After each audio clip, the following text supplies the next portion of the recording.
Salve, camaradas! O tema do vídeo de hoje no canal é falso debate sobre a complexidade da questão palestina e o poder da propaganda imperialista.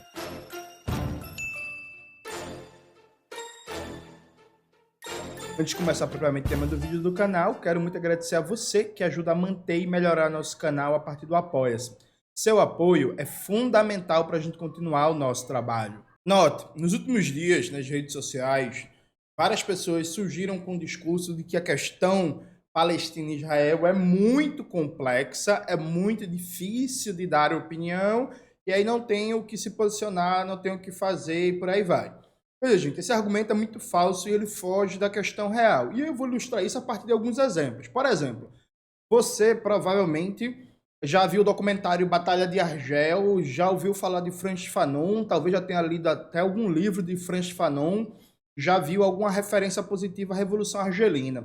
Se eu lhe perguntar o nome das cidades principais da Argélia, dados da economia, de como se processava a colonização francesa, os detalhes de como funcionava a Frente de Libertação Nacional e tudo isso, você não vai saber responder. Mas você tem uma abordagem positiva sobre a luta de resistência anticolonial na Argélia. Mesma coisa sobre o Vietnã. Gente, de verdade, para além dos estereótipos de Hollywood, né, como as Vietcong se escondiam nas florestas, nos túneis, não tinham armamentos e tal, usavam armadilhas, você provavelmente não tem uma visão profunda do que foi a Guerra de Libertação Nacional do Vietnã, tirando Giap e Ho Chi Minh. Você não vai saber estar nenhum dos líderes, detalhes do funcionamento do Partido Comunista, da economia camponesa do Vietnã, das manobras diplomáticas dos Estados Unidos durante a guerra e por aí vai. O mesmo sobre o apartheid na África do Sul. Eu duvido que a maioria das pessoas que tem uma visão positiva de figuras como Nelson Mandela e que consideram que foi fundamental a luta contra o apartheid no século XX,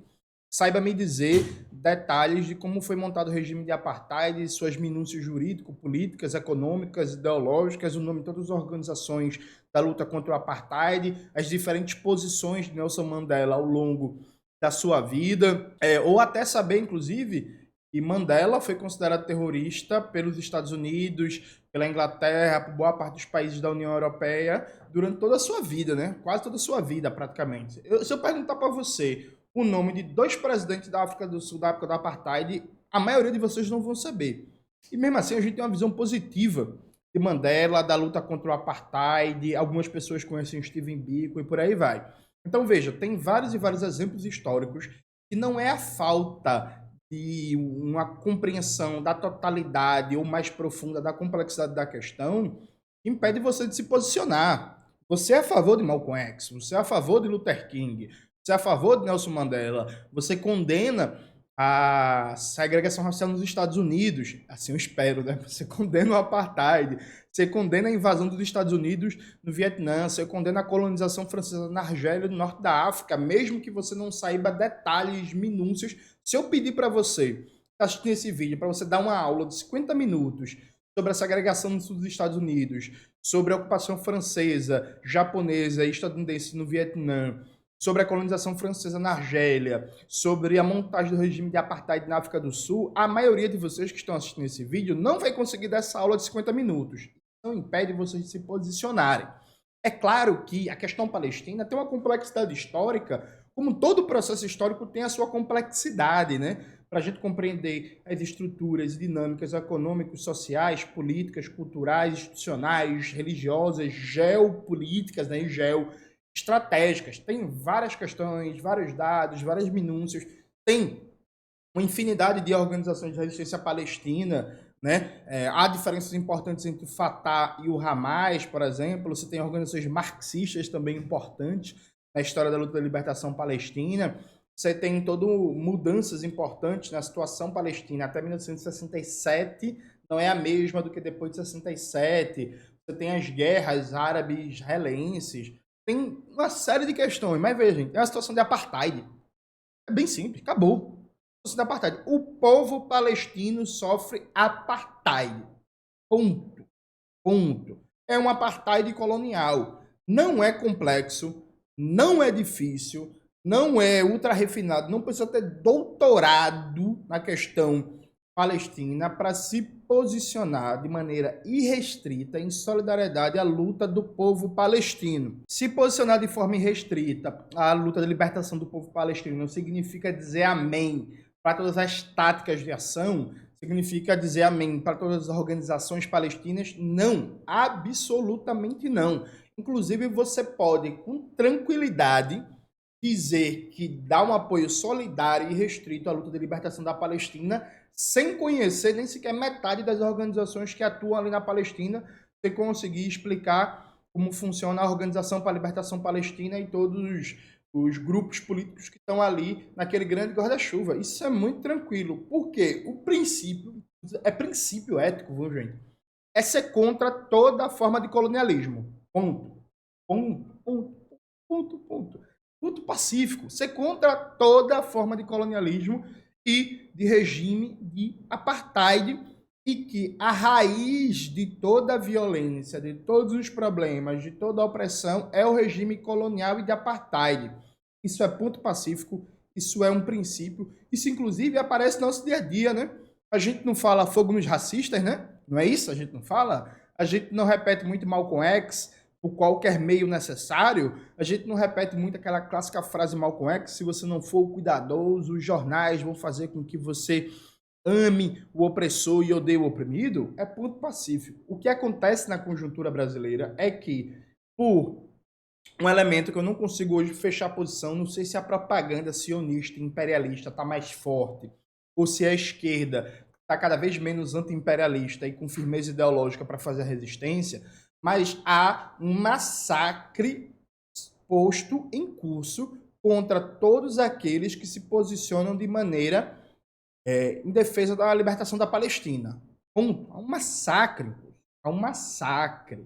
Né? O MST apagou a nota que postou em solidariedade à causa palestina. Uma deputada do PT aqui de Pernambuco está sendo ameaçada de processo por causa de um vídeo que ela soltou em apoio à causa palestina, inclusive também apagou o vídeo. O José Padilha, que é ministro do governo Lula, foi a público dizer que se encontrou com organizações palestinas, mas que condena toda a violência, que vai se encontrar com organizações israelenses. Há um silêncio geral dentro dos partidos de esquerda, parlamentares, com a galera que soltou nota, né? Notas protocolares, mas, por exemplo, soltou nota de posicionamento, mas essa nota não está no site, não está nas redes sociais, não aparece nos espaços de comunicação dos deputados e deputadas, das lideranças partidárias. Há, inclusive, mobilizações da direita para rastrear o nome de professores de universidades públicas que são a favor da causa palestina, que não repetem totalmente a narrativa sionista para fazer pressão, para fazer agressão. O Michel German, que é um intelectual, inclusive judeu, que dirige instituições judaicas, que é um cara que não é, por assim dizer, um apoiador da causa palestina, embora um crítico do governo Netanyahu, sofreu constrangimento agora no debate na UFRJ, sabe? Esse é o nível do negócio. Então, há uma pressão gigantesca, gente. Uma pressão política gigantesca contra todo mundo que se posiciona de maneira crítica ao colonialismo e ao apartheid praticado por Israel, contra todo mundo que é um apoiador irrestrito da libertação da Palestina, contra todo mundo que recusa a narrativa de que a violência começou semana passada. O UOL, por exemplo, está noticiando assim: 4º dia de guerra, 3º dia de guerra. Mas peraí, pô, não estava acontecendo violência antes, não, é? Começou agora, foi. A violência foi. É isso. A violência começou no ataque do Hamas. É isso. Sabe? Tipo, como é que é isso, gente? Sabe? E aí, há toda uma asfixia do debate político. Essa que é a conclusão. Há uma asfixia do debate político. Então, vários comunicadores e comunicadoras, influencers, estão vendo com essa desculpa de complexidade, mas veja, é importante você ser honesto com o seu público. Não é nada de complexidade, não. Você tem medo de se posicionar a favor da Palestina e perder contratos de publicidade atuais e futuros, não ser mais convidado para espaços, para feiras, para congressos, para palestras, e não circular mais em espaços, por exemplo. Todo e qualquer comunicador, comunicadora, influencer, jornalista, escritor que se posicionar agora de maneira inegociável em defesa da libertação da Palestina nunca mais aparece na GNT, da Rede Globo. Aposto com você. Nunca mais. Nunca mais vai ser convidado para o encontro com a Fátima Bernardes para falar de racismo, machismo, LGBTfobia, minoria e direitos humanos e por aí vai. Sabe? Nunca mais vai ser chamado para vários programas de televisão, para vários espaços, vai perder editais, não vai conseguir. Por exemplo, se você é representante de uma organização que recebe financiamento de ONGs estrangeiras, normalmente dos Estados Unidos, se você se posicionar agora em defesa da Palestina, meu amigo, nunca mais você ganha um edital da Open Society, um edital da Fundação Ford e dessas organizações por aí afora, sabe? Você simplesmente não ganha. Então, galera, vamos ser sinceros, vamos ser honestos. Israel tem uma máquina de propaganda poderosíssima, o imperialismo estadunidense, que dá toda a cobertura e respaldo para as ações de Israel, é mais poderoso ainda. Há uma narrativa praticamente única na mídia burguesa brasileira, inclusive a mídia burguesa brasileira tem uma narrativa mais unilateral e mais tosca pró-Israel do que até a mídia dos Estados Unidos, do que a própria mídia de Israel, a propósito, sabe? É uma narrativa unilateral, há toda uma asfixia política de que, ó, meu irmão, você tem que condenar o Hamas e fazer um discurso em abstrato contra a violência e defesa da paz. Não fale em colonialismo, não fale em apartheid, não fale em 75 anos de opressão contra o povo palestino, nem nada disso, sabe? Então é essa o que está colocado. Então não existe, gente, de complexidade, de que porra de complexidade, sabe? Isso é até engraçado, porque, veja, todo mundo de esquerda, eu espero, é contra, por exemplo, o marco temporal, que é um ataque direto aos povos indígenas. Veja, gente, eu li, acho que 3 ou 4 livros sobre a questão indígena no Brasil. Há uma complexidade gigantesca em termos de povos, de culturas, de diferenças entre falar de população indígena no norte do Brasil não é o mesmo que falar, por exemplo, no agreste pernambucano, ou dos povos indígenas na Bahia. Você tem, para fazer um debate sério, qualificado sobre os povos indígenas brasileiros, você tem que estudar, porque, assim, né, o rótulo colonial de índio unifica tudo, mas não existe uma unificação simplista. Estamos falando de uma complexidade de diversos povos, diversas expressões culturais, de diversas identidades históricas, de diversas formas adaptativas ao território, inclusive biomas e formas de relacionar com a terra também diferentes, e por aí vai. Veja, ninguém, antes de se posicionar contra o marco temporal, foi fazer doutorado em questão indígena, viu?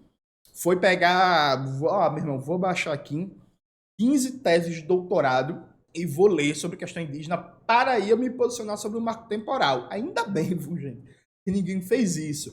Porque ser crítico ao marco temporal tem um espaço importante na sociedade brasileira para você exercer essa crítica sem você sofrer consequências políticas, econômicas, sem você ser perseguido, sem você ser ameaçado, porque há uma ligação, por exemplo, diretamente entre a extrema-direita brasileira e a defesa do sionismo. Defender a Palestina nesse momento significa, sim, correr risco de ameaças. Significa, sim, aparecer uns imbecis de extrema-direita lhe ameaçando, ou até, quem sabe, tentar uma agressão. Quem sabe, sabe? É isso. Então vamos ser sinceros, vamos ser honestos. O povo palestino é o maior símbolo que existe hoje no mundo de opressão colonial, sabe? E a causa palestina é a síntese de todas as lutas de emancipação e autodeterminação dos povos que existe hoje no planeta Terra. Ao mesmo tempo, existe uma máquina de propaganda poderosíssima do imperialismo e do sionismo que condena como apoiador de terrorista, apoiador de violência, como antissemita, como não sei o que, todo mundo que defende a causa palestina. Eu nem preciso argumentar muito sobre isso. Tem material gigantesco na internet. Intelectuais como Noam Chomsky, que é judeu, inclusive, já escreveram muito sobre a máquina de propaganda sionista. Então, gente, o que está acontecendo é um processo de colonização da esquerda brasileira pelo sionismo, em que a defesa da causa palestina, pública, aberta, firme, inegociável, é cada vez mais rara, percebe? É isso que está acontecendo, é isso que está colocado. E aí, veja, eu entendo perfeitamente que você que toca um podcast, depende de ter boas relações com famosos, com produtoras para conseguir convidados, se você faz publi, se você depende de contratos X ou Y, se você busca, por exemplo, colocar sua produção cultural numa Netflix da vida, no Amazon Prime, que se você está calado nesse momento, com medo de perder contratos, com medo de perder recursos financeiros, com medo de consequências políticas, veja, eu entendo, não estou justificando, dizendo que eu concordo, estou dizendo que eu entendo o seu raciocínio, percebe? Eu tenho a sorte não depender de publi, não depender de empresa, não depender de nada. Eu consigo me sustentar com o meu trabalho, inclusive graças a vocês que são apoiadores e apoiadoras aqui do canal, que contribuem a partir do Apoia-se, a partir do Pix. Eu consigo me sustentar com meus cursos, com venda de livros, com trabalhos freelancers que eu pego. Recentemente peguei um trabalho, por exemplo, para fazer um estudo sobre as condições do parque elétrico brasileiro, e aí participei de um grupo, ganhei um dinheirinho importante para fechar as contas do mês passado, e por aí vai. Então, eu posso me posicionar sem ter medo nenhum de sofrer consequências econômicas, né? Eu não tenho amarras frente a isso, que me dá liberdade de falar tudo o que eu acho que deve ser falado, mas eu entendo que não tem essa possibilidade objetiva. Mas, por favor, gente, fica calado, viu? Então, não vá para a internet querer justificar, não. Sabe, arrume formas de falar com o seu público de maneira segura, explique a real, fale a verdade, fala, eu não posso falar sobre isso agora, porque a minha posição vai trazer prejuízos financeiros, vai trazer isso e isso, e eu prefiro ficar na minha e tal, mas não jogue isso de complexidade, não transforme num labirinto indecifrável algo que é muito simples. Condenar um regime colonial e de apartheid e defender de forma irrestrita a libertação dos palestinos. É isso, galera. Espero que vocês tenham gostado do vídeo hoje do canal. Não se esqueça de se inscrever no canal, ativar o sininho, curtir esse vídeo, compartilhar e tudo isso que vocês já sabem. Um beijo e até a próxima.